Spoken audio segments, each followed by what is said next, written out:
You're listening to Krystal Clear Lore, a Wyrmsong production.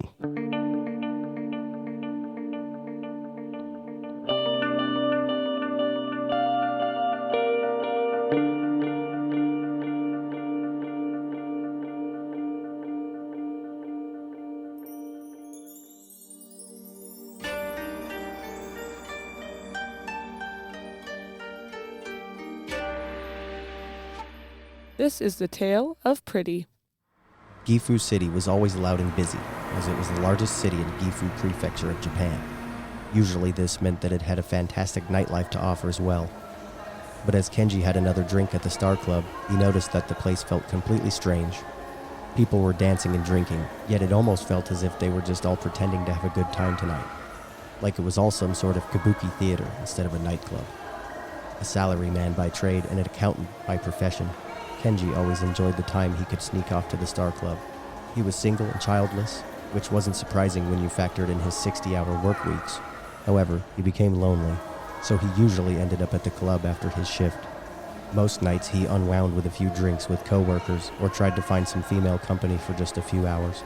He just wasn't in the market for a longer-term relationship, but Kenji enjoyed his single nights of passion. After all, it helped release some of the stress and filled some kind of a void in his life. A void that he knew came from not having a stable life outside of work, but he never quite knew what to do about it other than seek temporary solace in the arms of a woman. He had come to the club in order to hopefully experience another stress-releasing night, but the pickings tonight were slim. Every woman here was either with a man already or worked here. He didn't feel like getting kicked out for hitting on staff. As he finished his latest drink, he asked the bartender, "Pretty weird right now. What's with the mood tonight? All the women get scared away?" The bartender kept wiping the counter down as he answered, "It's apparently a bad night tonight." "What do you mean?" "Some priests over at the Inaba shrine said there were bad omens tonight. Apparently they believe an Onryo is on the prowl." Kenji snorted. "Right." The bartender stopped cleaning and stared at him, raising an eyebrow. After an uncomfortable minute, he said, "I would steer clear of any beautiful women tonight, just in case." Kenji knew that most Japanese citizens would find him not having a lot of belief in the paranormal odd. They believed in the existence of yokai and strange events as having supernatural meaning as a part of life, but not him. After all, when a drunk driver ran off the road and killed his mother years ago, he had assumed it was just the driver's fault. Some said that there had been another entity at work, but no one ever found anything, which means it was probably stories people had made up to explain the world around them whenever anything went wrong. After this musing and figuring he was striking out on the lady luck tonight, Kenji paid his tab and slightly stumbled out of the bar. He only lived a few blocks away, on a path he normally took and knew well. The cool night air would probably help with the tipsiness, so he walked on home. It was foggy tonight, but Kenji wasn't worried. He could walk these streets blindfolded and be fine. He was so overconfident, he nearly ran into a woman that was standing at the edge of a street light. "Sumimasen," he apologized, bowing. The lady said nothing, but stared at him in return. Rising from his bow, he saw that she was wearing a face mask which covered most of her face, but the parts he could see, gorgeous. Kenji could barely believe his luck running into such a beautiful woman and ended up blinking rapidly to try to get the blood rushing back to his head. Am I pretty? The woman asked after a few moments. Kenji answered quickly and without any hesitation. "Yes, of course. You're the most beautiful woman I've ever met." She was so beautiful that his pants were getting a bit uncomfortable. He debated for a minute on how to get her to come back to his apartment with him, when the woman smiled and removed her mask. Even like this? It was then that Kenji saw the most gruesome scars he had ever witnessed.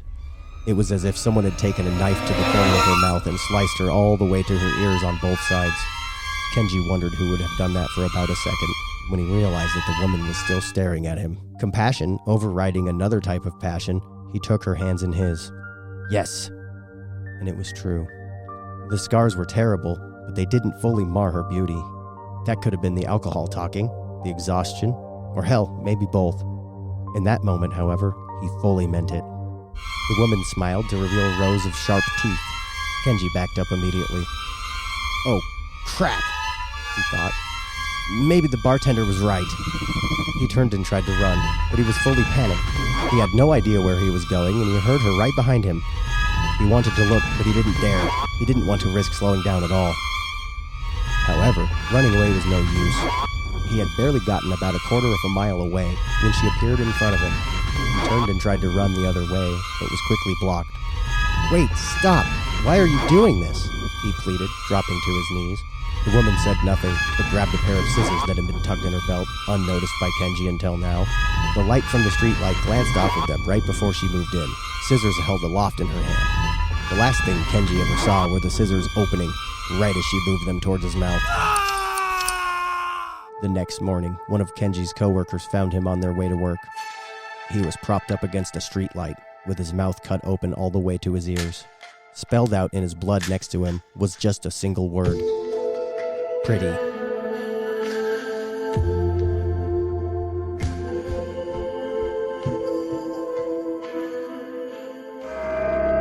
Welcome to Krystal Clear Lore. I'm Crystal Lance, and today we are going to talk about Kuchisake Onna with my very special guest, Snoop Dogg. For drizzle. That was a terrible impression. It was horrible. That was the worst impression you've done yet. I know. I love Snoop Dogg, though. I'm so sorry, Snoop Dogg. If you ever hear this, you can come and slap me. I really mean it. Oh, but why did Snoop Dogg carry an umbrella? I don't know why. For drizzle. Anyway, so I'm going to fire you in the next week or two. Anyway, for real, that was our story about Kenji. Yeah, Kenji did not have a happy fate with that. So I loved it. Thank you. It was a great story. So A lot of emotions. Kuchisake Onna is one of my favorite, I'm going to call creatures right now, to come out of Japan's lore. She is most commonly seen as a beautiful woman with long black hair wearing a mask or she's carrying a sharp object. No, I don't mean like a full face mask. I'm thinking like COVID era masks, right? They just cover half her face. She's also been rumored to use a fan or handkerchief to cover her mouth. She normally stands between about 5'8" to over 8 foot tall. Sometimes she shows up as a monstrously tall woman. Does that depend on anything? Is there any kind of variables to her height? Nothing that I really found. Or just whoever's telling the story? I think it's whoever's telling the story. Dude, it's like a big fish story. Yeah, I saw Kuchisake Onna. Onna. Sorry, you're right. Onna. I saw Kuchisake Onna. Yeah. And she was like 7-8 foot tall. Yeah, it's, hyperbole. It's always fun, Stories always do that. She is also always carrying a sharp object. Now, that one does change because sometimes it's scissors. Sometimes it's a knife. It's just anything that she can use to cut is like her big thing. That's scary. That reminds me of this game called Clock Tower on the old PS1. That ages me. I'm sorry.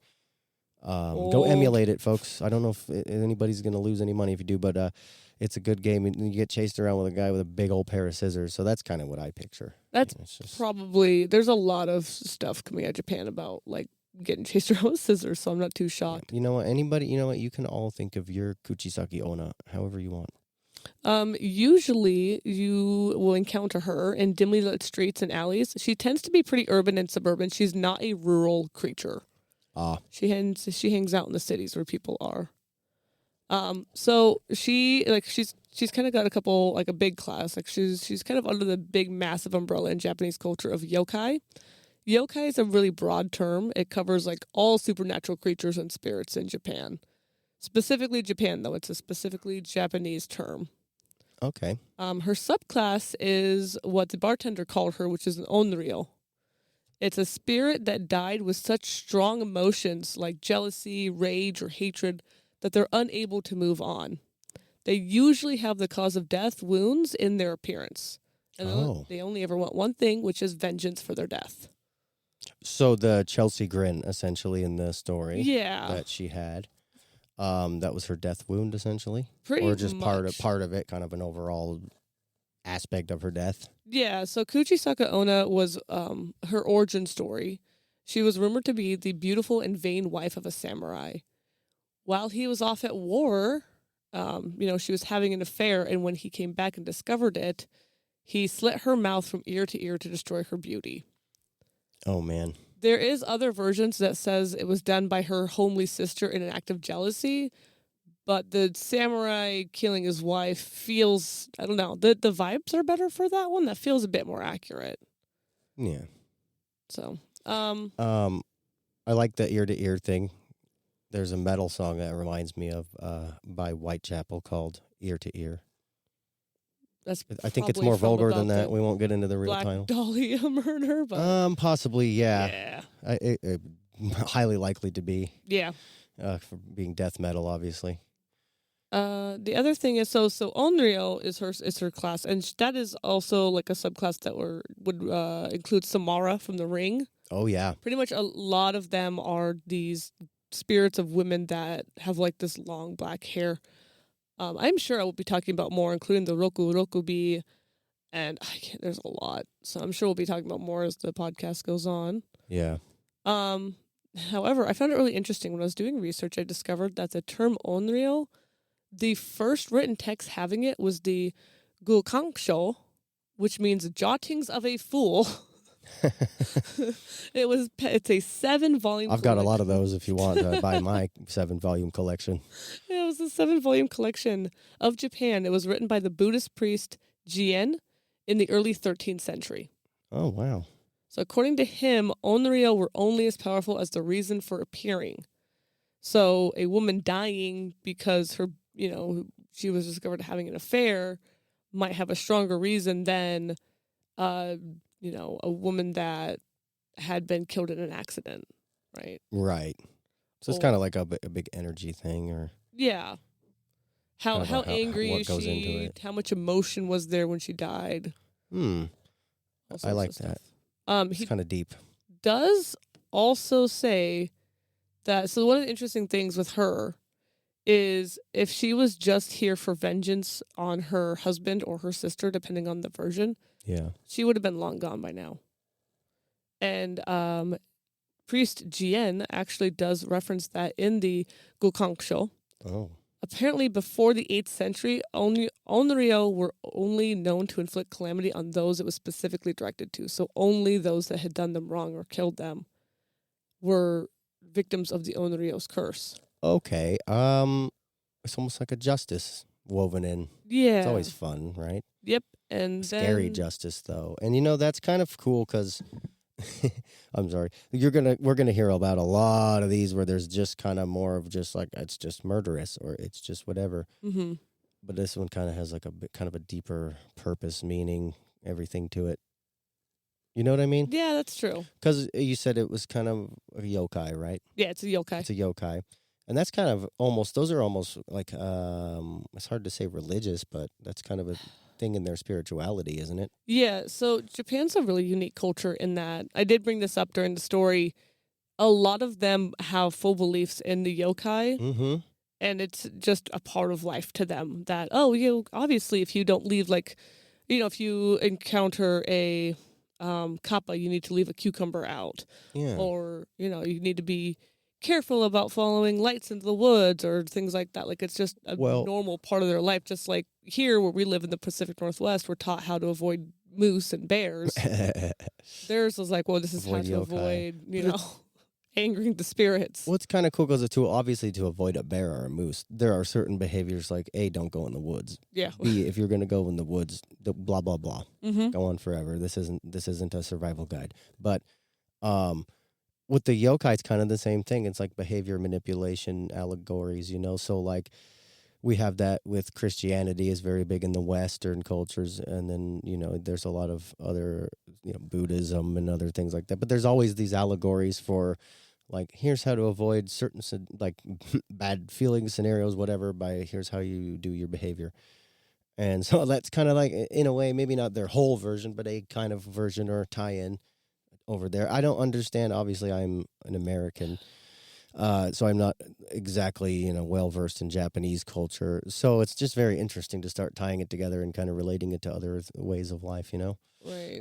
Especially through these stories. Like I can't wait to hear about other yokai and other kind of. I'm sure there's other cryptids and there's so many. We haven't even talked about like the that haunted. Not the haunt. Is it haunted necessarily? It's notorious for sure. Definitely haunted. It's definitely haunted, but I think it's like a level above that. I don't know if there's a word for it in English. Yeah, I don't think there's a word for it in English for like it's a level beyond haunted. If it's a suicide, there's a lot of really dark energy there. There's a lot of stuff. We'll have to do a whole episode on Aokigahara. Do you think maybe she's been there?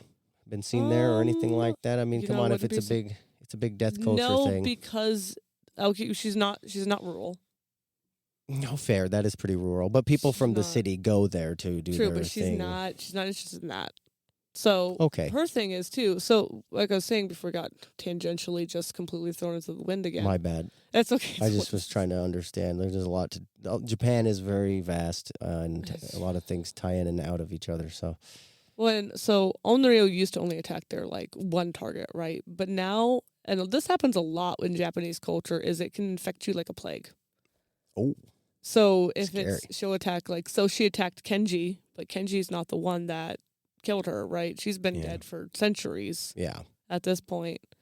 And then she'll probably end up going after someone else and stuff like that. And that is kind of the whole thing. So she a lot of Japanese yokai, especially spirits, they have a modus operandi. They have a set MO that they do.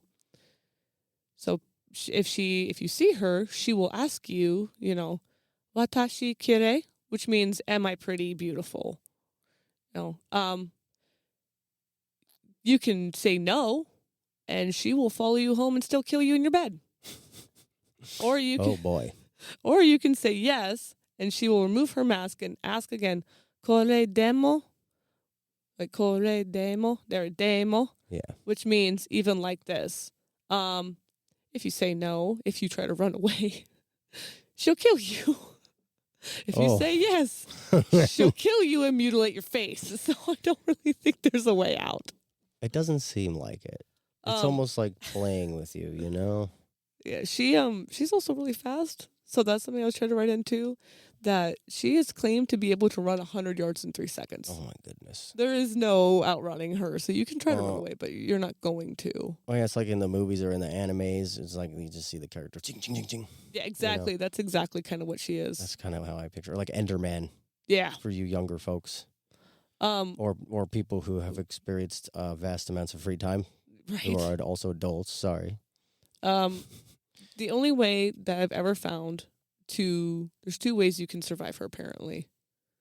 Maybe actually 3. I'm remembering my notes. There's actually 3. So one way is that when she asks, am I pretty? You can be like, you're okay. You're average. It's so-so. Apparently this, it's such a non-answer that it actually confuses her. Because she doesn't know how to handle that. Oh she's my gosh. What? It's not a yes or no, so she's just like, I don't get it. And it gives you the chance to kind of GTFO while she's trying to figure out what you're saying. Oh. She's also super polite. That's good. So if you meet her and she says, am I pretty? You can be like, I'm so sorry, miss. I'm running late. She will literally bow and let you pass. Oh, nice. Unscathed. Just be like, no, go. It's okay. There's not much of a problem with being kind, is there? No. And I feel like even if she can recognize that, hey, it's just the weird. Don't be an a-hole. This is the weirdest thing to me. I was like, all the things she's just like, oh, you're running late. Oh, okay, here you go. That one's interesting. Not a lot of stories do that. I'm so sorry. I'm inconveniencing you as a scary monster thing. Well, it is also a big part of their culture, right? They are not. Yeah. If you say you're running late to somebody that's alive, they will just get out of your way and be like, okay, go. This is what I love about it. It's still woven into even their little tales, But of course, if they believe it like they do, I have no problem with that either. I still, who knows? And apparently, I've never been to Japan. I haven't. How am I supposed to have seen a yokai? The last part, other way you can get survive, like 100% survive, is apparently she has a sweet tooth.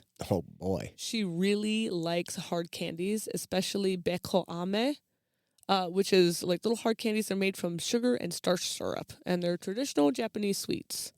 You can give her you can just throw them at her and give them to her, throw them at her, whatever, and she will literally stop to pick up the candy instead of coming after you. Yeah, it's like a little Werther's original. Yeah, I saw a lot of other ways to do it, but only in I could not go between multiple sources. I see. It was one source be like, oh, it's like this. And I was like, okay, well, let me see if I can find that anywhere else. Nope. I'm like, I don't think that's exactly right then. But those are the 3 that were listed in multiple sources. Interesting. So Granny's safe if she got that bowl of them mysterious strawberry candies. Oh, yeah. Mysterious candies. Yeah, that's it. That's the secret.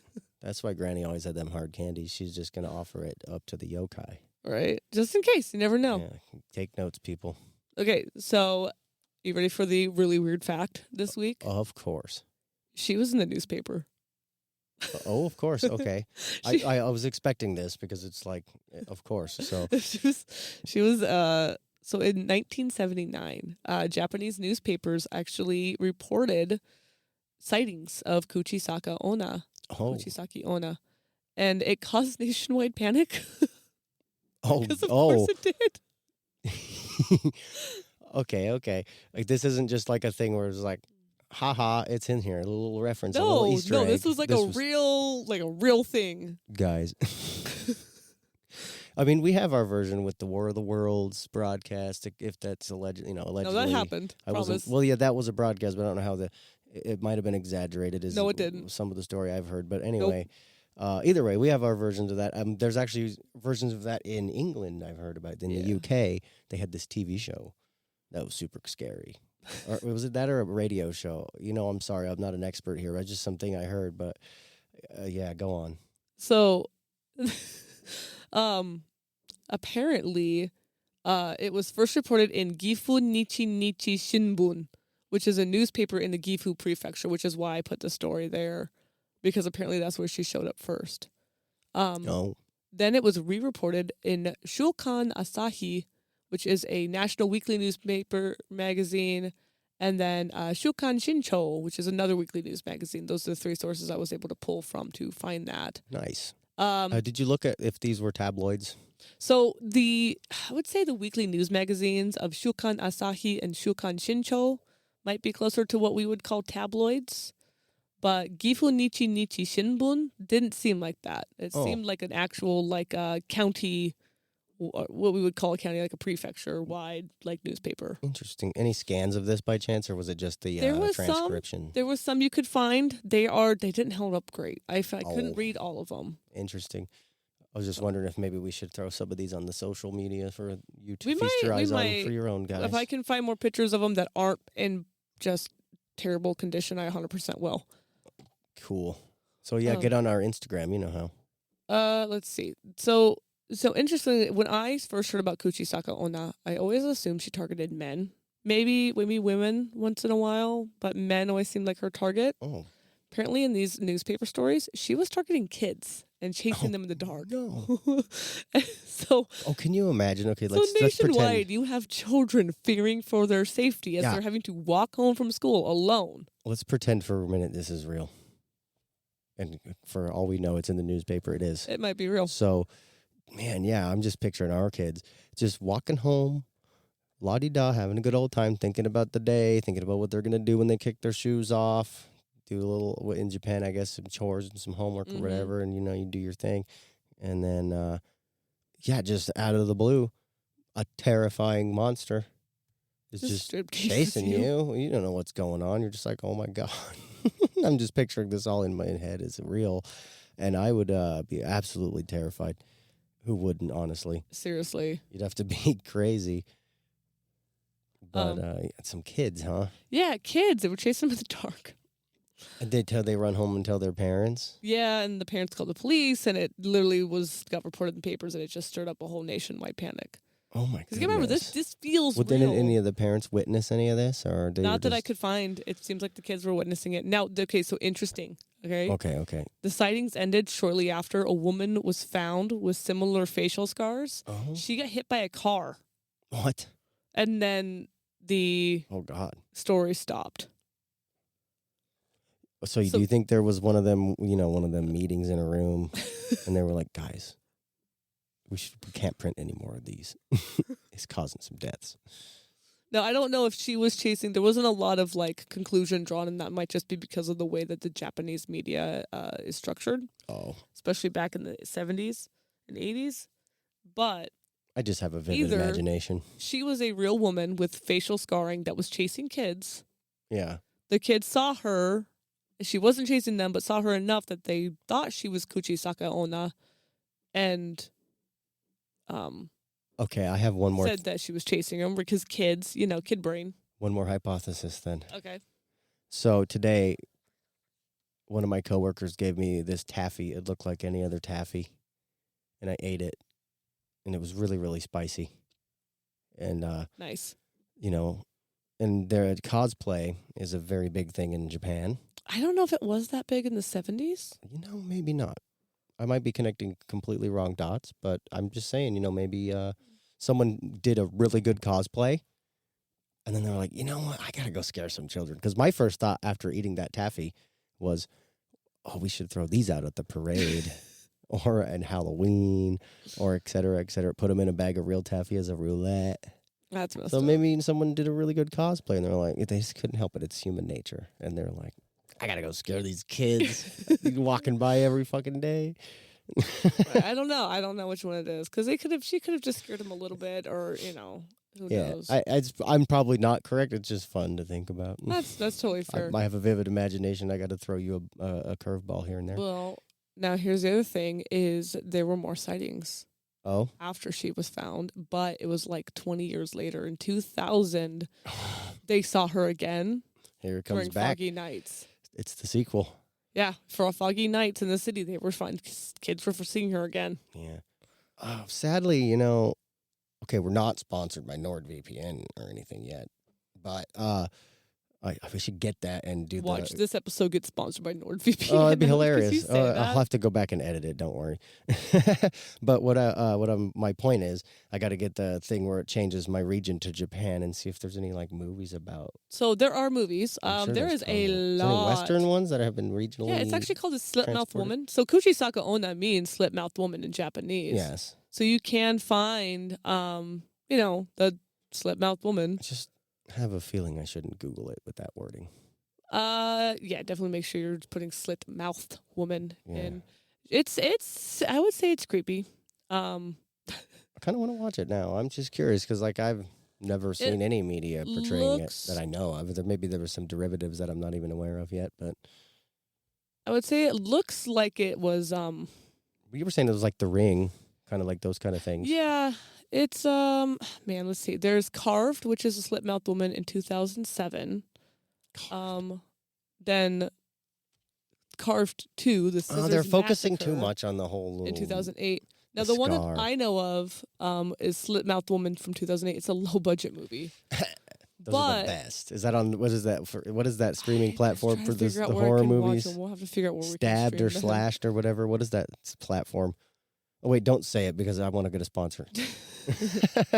I'll do a good sponsor. Hey, we'll give you a good. Well, hey, there's probably some really good episodes to pull some information from. You know what I mean? I'll Google that later. Carved is the one that I was thinking of. Carved, but then they have. Well, okay. My point being though, so this originated in Japan. I would like some Japanese produced material because I bet it would just be, it'd be more accurate, spot on, and probably terrifying. Oh yeah. Because some of the fear about it is the innocence, the being kind, but it's also juxtaposed by being a terrifying, visually terrifying monster, right? Actually, this Carved is actually a Japanese. Actually, was directed by Koji Shirashi. Oh, and it was written by Shirashi and Naoyuki Yokota. Wow, I am sorry okay. if I'm mispronouncing any of that. I don't speak fluent Japanese, but I'm sure trying. they understand. That's interesting, guys. Go check it out. So yeah, I'm going to probably do that. Is there any video games? Is there? Because there was that one game about all the yokais, Ghost Wire Tokyo. Yeah, she's in there a lot, and they don't just have one of her; they have multiples, which I think was actually worse. Oh man, I would have rather just one. What part of the game was that? Because there was a hospital all over it. Oh, I just remember being creeped out by a hospital, and if there was one of those in there, yeah, no, she was. Count me out. She was in there several times, and she was a lot. She was actually pretty hard to beat too, because of course she is. Now, there's a lot of video games or even just kind of mangas and stuff, probably a lot of animes about monster capture in Japan. I don't understand why that is. It's fun though, right? You go catch bugs in the woods sometimes, or you catch animals for pets. But there's just always this thing there. And like Pokemon and that kind of thing, that's technically part of this, but there's a lot of them that were yokai. I remember on PS1 there was a few games where you kind of captured yokai. I just didn't know what it was at the time. Right. It's just kind of interesting. I wonder if I wonder if she was featured in those games. I don't know if she was featured in a lot of games. I did find something kind of weird. Ooh, I so like that. Japan is going through this video game came out called Date Everything, where they had Okay. If you haven't heard of it, go watch the trailer. I just pause this, go watch the trailer, come back. It's really funny because it's like, you can date your toaster, you can date your grand piano, you can date your bed. And I'm like... If I wasn't already exposed to a degree of Japanese culture that I have been, I would be so like, what the hell? Like what?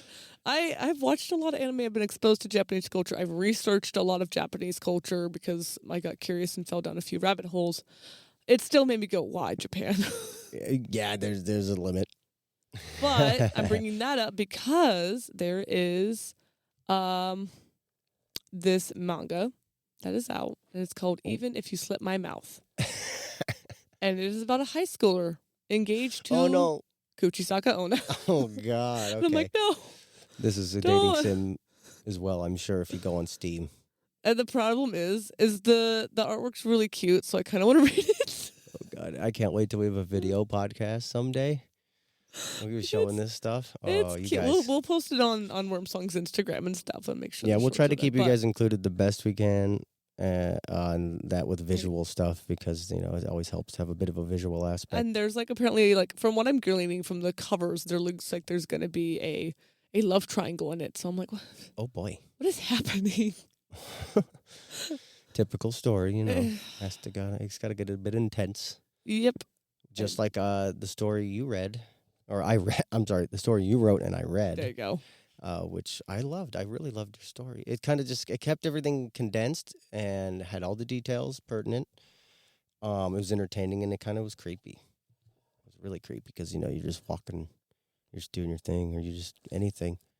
Because it's the normalcy bias. You're just living your day to day. Right. Bam, you caught a Kuchisake Onna. Kuchisake Onna. Kuchisake Onna. Kuchisake Onna. Sorry. I've spent so much time making fun of it. Ooh, okay. Because it was hard to pronounce that I just can't get it right. That's okay. I'm looking up more games because the only thing that I found easily was Ghostwire Tokyo, which is a banger game. I don't know. Maybe I was wrong, but there are yokai games on, especially the PS1, if I remember right. Probably the Game Boy, a lot of them too.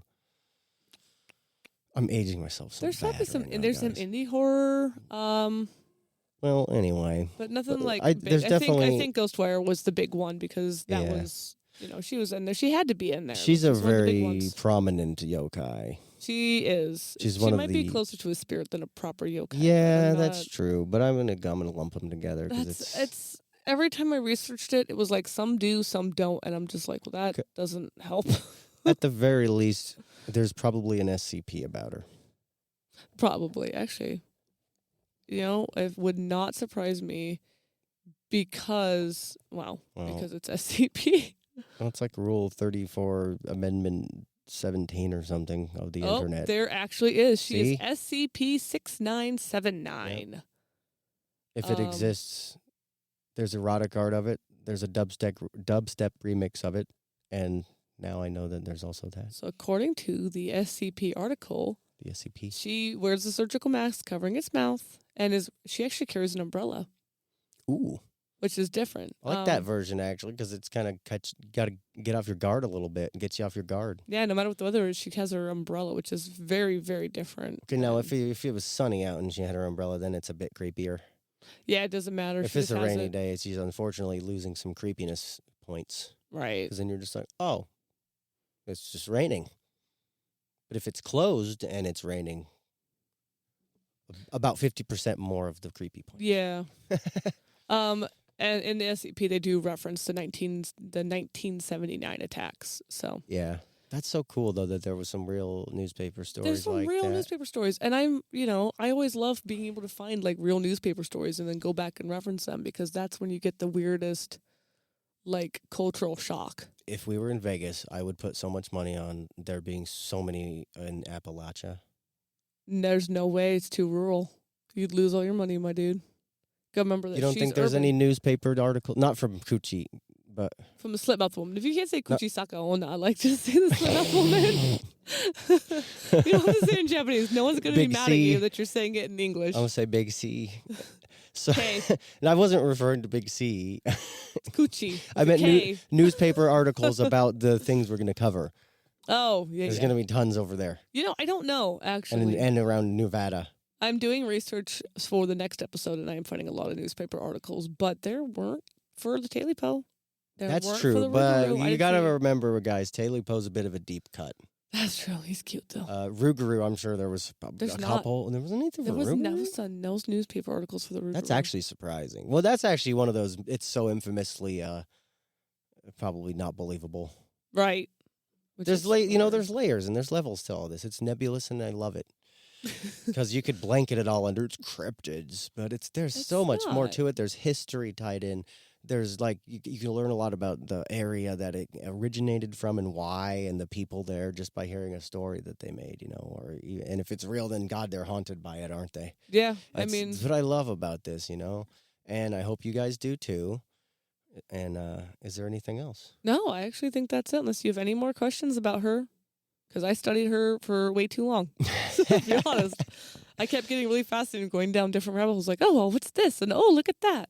Yeah. It took me forever to find those stupid sweets of hers, too. I figure what the heck they are. But. I do kind of like the fact that it can kind of be your own little version. Yeah. Where they had the umbrella. You just said, it's kind of, even in the descriptions, it's kind of vague, where it's like a sharp object. And I get in my brain just in the scissors from Clock Tower, from Scissorhands or whatever his name was. No, that's Edward.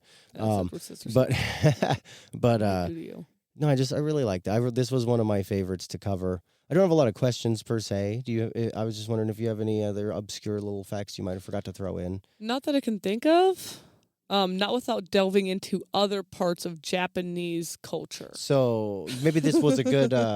Maybe this was a good break into that then, because it's probably going to tie back or come back. Oh, we're coming back. There's way too many creatures here for us to not come back. They'll be in another story at some point too, because, I'm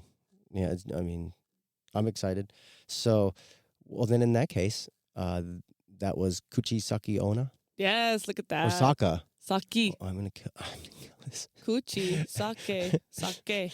Kuchisake Onna. There you go. Well, I hope Kuchisake Onna is crystal clear. All right. Thank you, guys. Bye. Follow us on Threads and Insta at Wyrmsong Media. That's WYRMSONG Media. Want to reach out to us? Email us at wyrmsongmedia@gmail.com. Again, that's WYRMSONGMEDIA@gmail.com.